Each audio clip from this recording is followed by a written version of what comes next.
Welcome to the Joshua Ngoma podcast for spiritual inspiration and Africa's strategy positioning in global politics.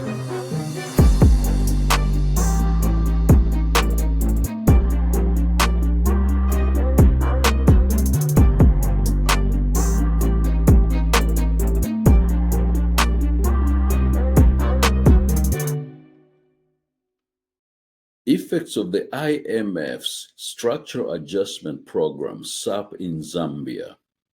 Zambia accepted its first IMF-supported stabilization package, including a conditioned loan in 1973. Zambia adopted its first systemic World Bank Structural Adjustment Program, SAP, in 1983. Zambia's founding president, Dr. Kenneth Kaunda, also known as KK or Super Ken, invited the IMF in an attempt to diversify the Zambian economy from copper and improve the balance of payments support. Since 2005, Zambia was cleared of about $14 billion owed to the IMF, World Bank, and other bilateral global lenders. This was debt Zambia failed to pay back and was forgiven. Zambia's finance ministry pegged the country's external debt stock at $14.3 billion in September of 2023, accounting for 62% of the gross domestic product, and domestic debt at $15 billion. The IMF announced an extended credit facility of $1 billion in 2022 for Zambia. Zambia is back on the aid treadmill reminiscent of the 1980s Structural Adjustment Program, SAP.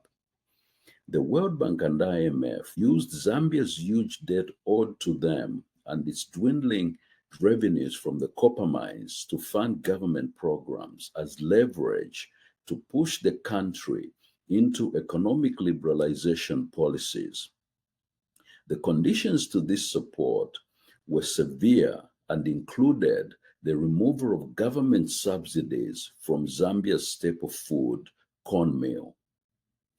On December 5, 1986, President Kaunda devalued the kwacha and increased the price of cornmeal by 120% to meet the demands of the Structural Adjustment Program. This action resulted in a sharp increase in the prices of food and led to riots against the austerity measures in many parts of the country that resulted in the loss of lives. Even though Zambia's economic policies were tightly monitored, President Kaunda decided to reject the conditions of the repayment of the loan. He divorced and broke away from the relationship with the IMF and was forced instead to restore the food subsidies in order to keep peace in the country by 1987. KK immediately launched a new economic recovery program that would limit debt service payments to only 10% of net export earnings, a much lesser amount than that stipulated by the IMF and the World Bank. Consequently, Zambia suffered sanctions and a donor freeze imposed by the IMF and other creditor nations for its refusal to pay back its loans at the preferred rate while its arrears kept accumulating. In the next 1.5 years that followed, the message from the donors was unequivocal. Future support and assistance were conditioned on Zambia's compliance to donor priorities and demands. The Kaunda government was left without a choice but to go back to the IMF and World Bank by reinstituting austerity through the devaluation of the local currency, the kwacha, removing price controls and food subsidies. Mr. Fred Membe, the editor of Zambia's leading privately owned Post newspaper at the time, observed, "Half a world away from Zambia in Washington, the architects of this human disaster dine in comfort and seclusion. spending more on one meal than Masao Sopiri's wife makes in a year of selling buns in the Ashanti town. Although most World Bank staff work at its Washington headquarters, those unlucky enough to be posted in the third world receive ample compensation for their misfortune. This includes subsidized housing complete with free furnishings, an extended assignment grant of 25,000 US dollars, a mobility premium to defray the cost of child education. Salaries are tax-free and averaged $86,000 per year in 1995, according to the General Accounting Office report to Congress.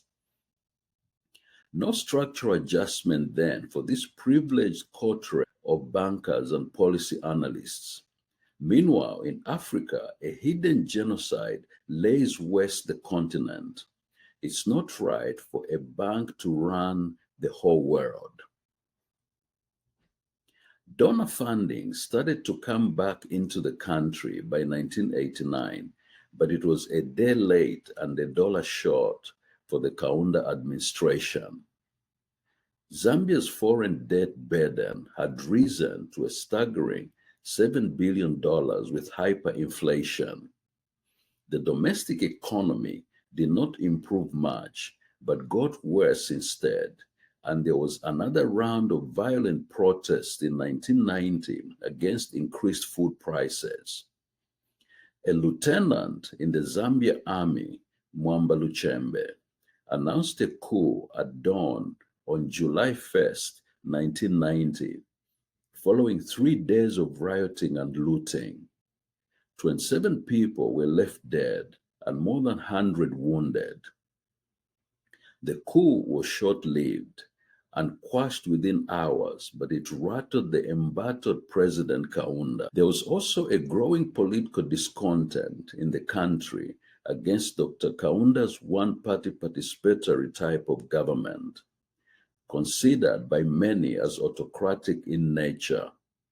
Kaunda was seen to have overstayed his presidency after being in power for 27 years uninterrupted from the time Zambia attained her independence in October 1964, except for the one night he had resigned as president in February of 1968. There was also a perceived notion in the country that President Kaunda had become increasingly more involved in regional and international affairs at the expense of salvaging an ailing economy at home.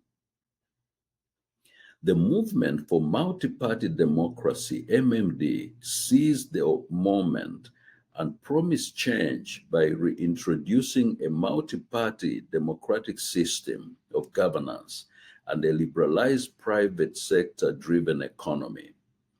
Political pressure mounted on the embattled founding president, and he was forced to bypass a referendum slated for 1990. This move facilitated Zambia's return to multi-party politics and a fully fledged presidential and parliamentary election in 1991, about 3 years ahead of Kaunda's 5-year term. In October of 1991, Mr. Frederick Chiluba, the leader of the Movement for Multi-Party Democracy and a self-styled trade union leader, unanimously defeated Dr. Kaunda and UNIP in the general election by more than 75% of the vote. Dr. Kaunda relinquished the presidency without any resistance in what was observed as the most democratic and peaceful handover of power ever witnessed in Africa. Structural Adjustment Program led to the liberalization of the Zambian economy. President Chiluba and the MMD encouraged the neoliberal agenda of complete liberalization as the centerpiece of their economic policy for Zambia and embraced it hook, line, and sinker. The central theme of a liberalized economy was that government should not run businesses. Instead, Dr. Chiluba advocated that all business must be private sector driven. There were to be no sacred cows, meaning that all public-owned enterprises were either privatized or outrightly closed.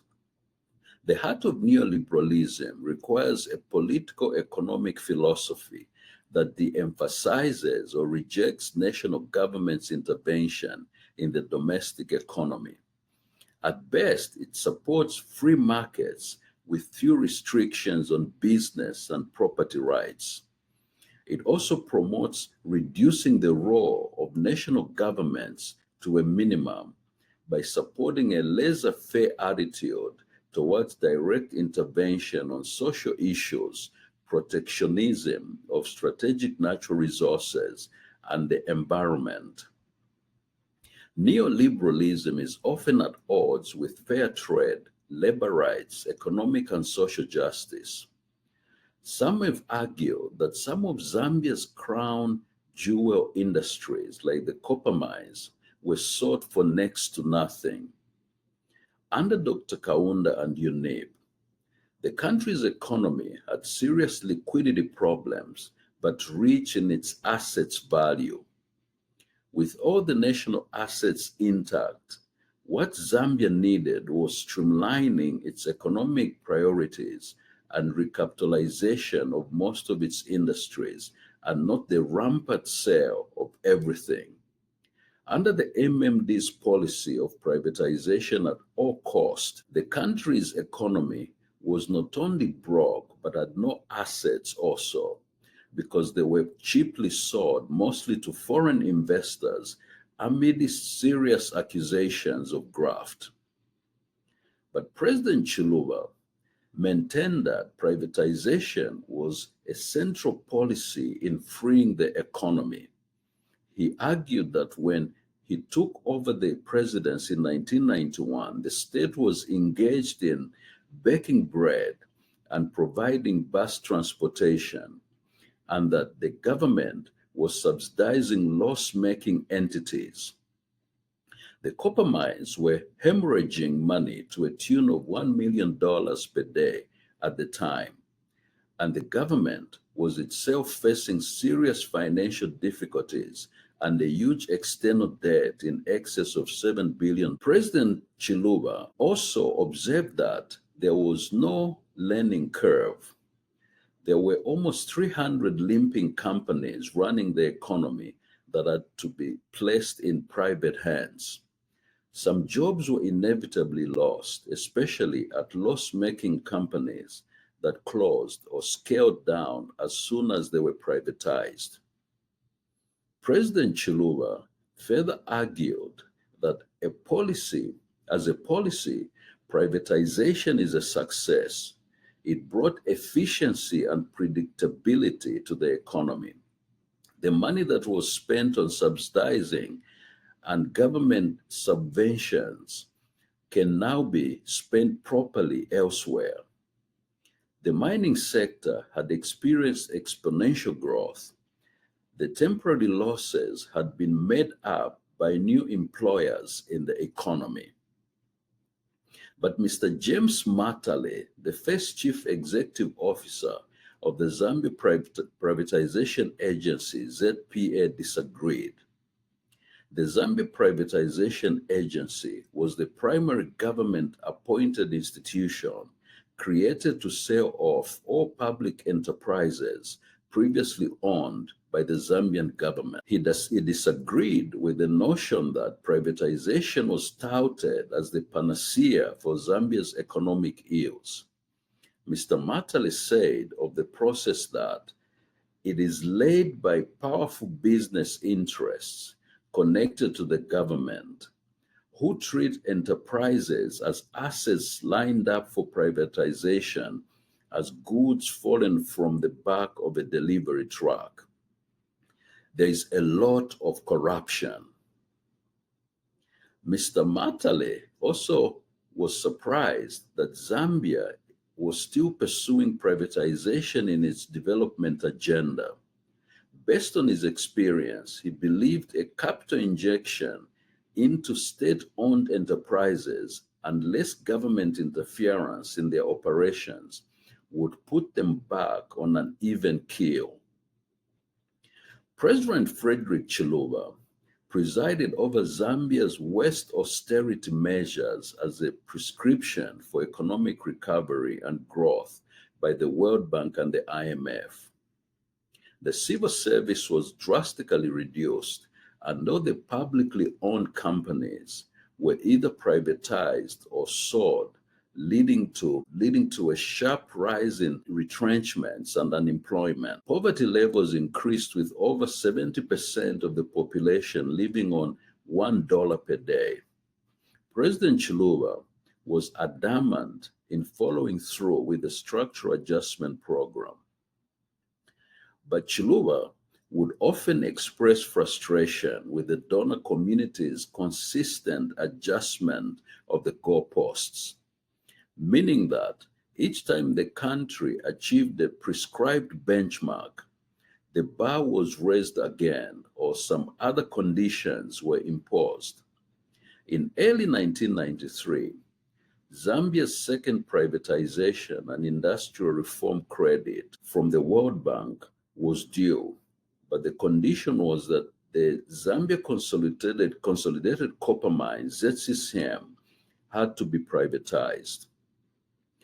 A German company, Kinbaum Development Services, was contracted to assess the options of privatizing ZCCM and reported in 1994 by recommending that the mining conglomerate is unbundled and sold in 5 separate units. This created sharp dissent in the domestic politics, with a growing faction of those who opposed privatization of the mines altogether or selling it off as fragmented units, even within the Chiluba administration. The argument was that if ZCCM were sold as separate units, the least attractive assets would be left out. Obviously, this tension extended to how the government and the donors viewed each other in bad faith. In 1995, the World Bank and the IMF extended loans to Zambia under the Economic Recovery and Investment Project and the Enhanced Structural Adjustment Facility, respectively. This loan extension was based on the condition that Zambia privatizes the mines into 5 separate units in accordance with the recommendations of the Kinbaum Development Services. The demand was repeated in 1996 when the World Bank extended loans to Zambia under the Economic and Structural Adjustment Credit 2, and in 1999 under the Structural Adjustment Fund. The IMF also extended loans under the same conditions through the Enhanced Structural Adjustment Fund. In 1996, Zambia qualified for the World Bank's heavily indebted Poor Countries HIPIC initiative, allowing poor countries to qualify for relief for unpayable debt. For poor countries to qualify, they are subjected to a rigorous process and have to overcome hurdles known as the HIPIC decision and completion points. For Zambia to qualify for debt relief under HIPIC, it had to undergo the tight scrutiny of its economic programs and was expected to privatize more public companies. In foreign debt repayments alone, the Zambian government spent 35 times more on debt servicing than on primary school education in the period between 1990 and 1993. Many professionals like teachers, nurses, medical doctors, and engineers trained at the nation's expense were displaced. In the process, Zambia lost out by a massive migration of skilled labor to neighboring countries such as Botswana, Namibia, Swaziland, and South Africa, and overseas to the United Kingdom, Australia, United States, and Canada. The same Zambian professionals who were kicked to the curb by cutbacks as a result of privatization became coveted workers in other countries. The Zambian government has spent hundreds of thousands of dollars on top government officials and their patrons in medical bills. They bypassed the beleaguered and dilapidated hospitals in the nation to seek medical treatment in South Africa and England and other countries abroad.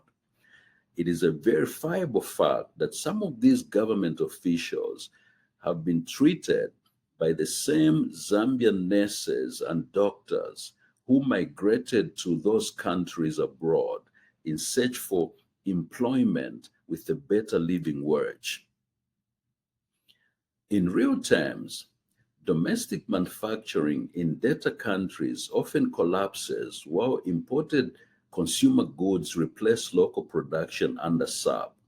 Privatization allows the inflow of international capital and buys state-owned enterprises at extremely low prices. Tax reforms under the SAP, such as value-added tax, places a greater burden on the middle and lower income bracket, while foreign capital receives very generous tax incentives. SAP also insists on the free movement of foreign exchange, allowing for complete repatriation of profits by foreign companies. Ms. Edith Nawakwi, a finance minister under President Chiluba, observed that all the mining companies were supposed to bank their monies locally and only externalize dividends and profits. She cited Botswana's proceeds of diamond sales as being banked in Botswana and that a foreign investor needed a local partner to create business in Angola. She also noticed that because there was no parity in the trade, it was difficult to arrest the runaway inflation in Zambia's local currency, the kwacha. She maintained that the exchange rate policy was imbalanced and did not favor Zambians but foreign capital. Ms. Nawakwi observed that if the US dollar were to become the currency of local traders, well, foreign investors would begin to cash in their dollars in the local economy. Ms. Nawakwi insisted that the kwacha could only be managed if the mines cashed in more dollars in the Zambian economy. She observed that all the money that was earned from the copper by the mining companies was kept in banks out of the country, with only a few dollars being brought back to pay electricity bills and wages. She argued that nothing was being paid locally, including subcontractors in the mines who were mostly foreign-based, and the Zambian subcontractors were relegated to smaller jobs like supplying paper. Ms. Nawakwi wondered how then the Zambian kwacha was expected to have any respectable value on the market. A complete deregulation of banks under SAPs has led not only to very high interest rates, making most goods unaffordable to the majority of the population, but it has also made it easier for the laundering of questionable money from offshore bank accounts and illicit drug cartels. Under SAPs, elimination of subsidies and price controls, coupled with a devalued local currency, causes prices to go up and reduces real earnings in both the formal and informal sectors of the economy. What then should be Africa's economic model?